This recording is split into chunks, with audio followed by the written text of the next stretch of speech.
ลุงเดี๋ยวโอ้เรื่องตำแฮจิ้นส้มตินก่อนตำแฮกันเป็นจิ้นส้มตินสมัยก่อนนี่บ้านผมนี่จะเลี้ยงงัวเลี้ยงควายกันนักเนาะเวลาคน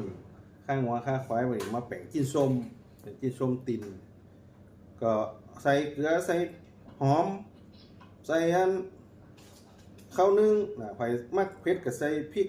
ขี้หนูพริกนะพริกแดงนะใส่ไปตัวนี่นะเราไม่เจ้เวลามักนี่อยู่ประมาณสัก3 วัน7 วันเนาะแล้วแต่ไผ่ชอบส้มนักส้มน้อยแต่มันมีนะเคยไปกินส้มด่วนนะอ่ามันวันเดียวอะถ้าแบบลาบนี่ไม่กี่ชั่วโมงแต่ถ้าเป็นแบบเป็นติ่นนี่เขาแขวนแดดเดียวโอ้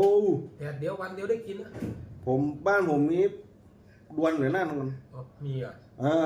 พอผสมคลุกเข้ากันเสร็จเลยเนาะลุงกำมาซ้ำอี้นะกำแบบต้องใส่อย่างที่ยันนะกำซ้ำอี้นะแล้วก็แหวสุกี้นับ1 2 3กินได้เลยออกโดโอ้